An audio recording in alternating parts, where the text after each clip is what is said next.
پرخلوص اور پیار بانٹنے والے اور لوگوں سے اس طرح پیش آنا جیسے کسی گھر کا بڑا جو ہے وہ لوگوں کے ساتھ پیش آتا تھا، وہ اس قسم کی شخصیت تھی.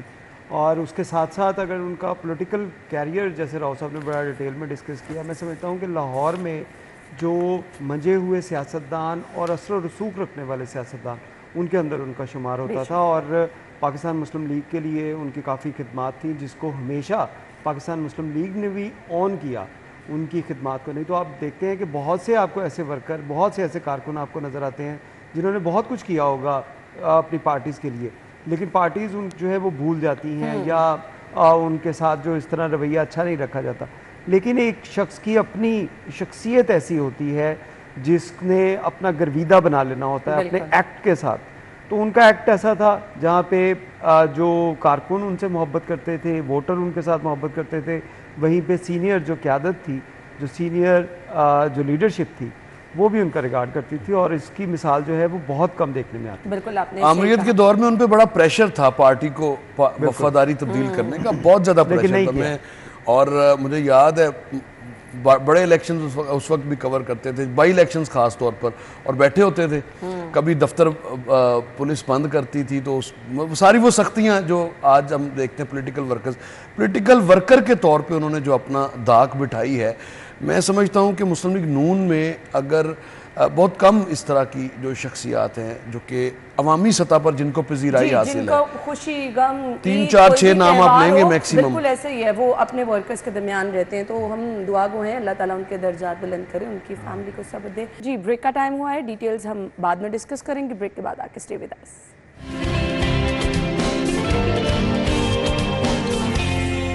Welcome back once again. آج کی لیڈ سٹوری ہے جی یہ ہمارے ڈیلی سٹی 42 اخبار کی. ظاہر چودھری صاحب کی خبر ہے اور خبر یہ ہے کہ فلو کا پھیلاؤ، ویکسین نایاب، خریداری میں غفلت بڑا خطرہ بن گیا. ماہرین کہتے ہیں فلو شاٹس جو ہیں بچوں کے لیے بہت زیادہ ضروری ہیں اور اس سے پہلے یہی ٹائم ہے یہ فلو ویکسین لگوانے کا. لیکن ہوا یہ ہے کہ محکمہ پرائمری ہیلتھ نے فلو ویکسین کی 25,000 خوراکیں خریدنے کا عمل شروع کیا تھا 2 ماہ قبل. محکمے میں اکھاڑ پچھاڑ کے بعد خریداری رک گئی. عرفان ملک صاحب، الارمنگ چیز ہے کہ آپ نے محکمہ صحت کے اندر پروکیورمنٹ آفیسر جو ہے ان کی ہم ہمیشہ پلاننگ میں لیٹ کیوں کرتے ہیں عرفان صاحب؟ وہ اسماک پلاننگ ہو، وہ ڈینگی کے حوالے سے ہو، مطلب جب ٹائم آ جاتا ہے لوگ متاثر ہونا شروع ہو جاتے ہیں، ہمیں تب خیال آ جاتا ہے. بالکل، ہم جب سر کے اوپر پڑتی ہیں چیزیں اس کے بعد ہمیں ہوش آتا ہے کہ ہم نے کچھ کرنا، تب تک بہت لیٹ ہو چکی ہوتی ہے. اس کی سادہ سی مثال یہی ہے کہ آپ دیکھیں کہ ہاسپٹل کے اندر جب بھی کوئی آفت آتی ہے، کوئی بیماری آتی ہے، کوئی ایشو آتا ہے، تو اس کے بعد پتہ چلتا ہے کہ ہنگامی اجلاس طلب کر لیے گئے.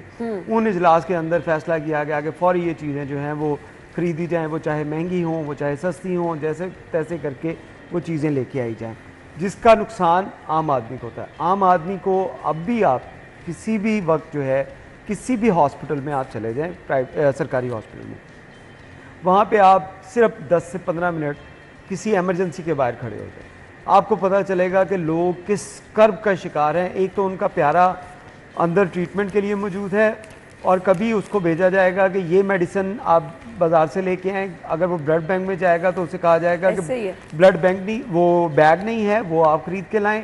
کبھی کوئی ہر چیز میں ایشوز.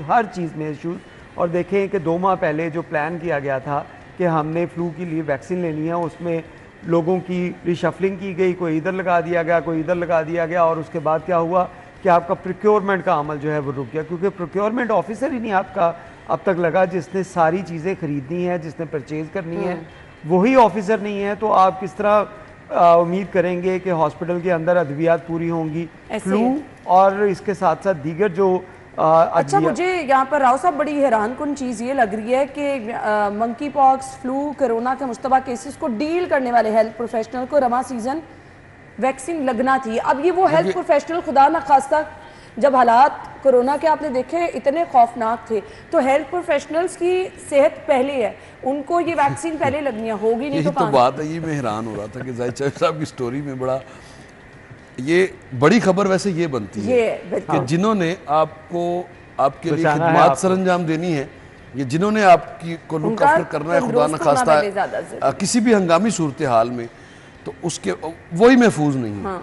جب آپ کا اپنا جو طبی عملہ ہے اس کی ہی آپ کو پرواہ نہیں، تو پھر عام آدمی کو تو آپ چھوڑ دینا، عام آدمی کو تو آپ نے واقعی وہ اس میں.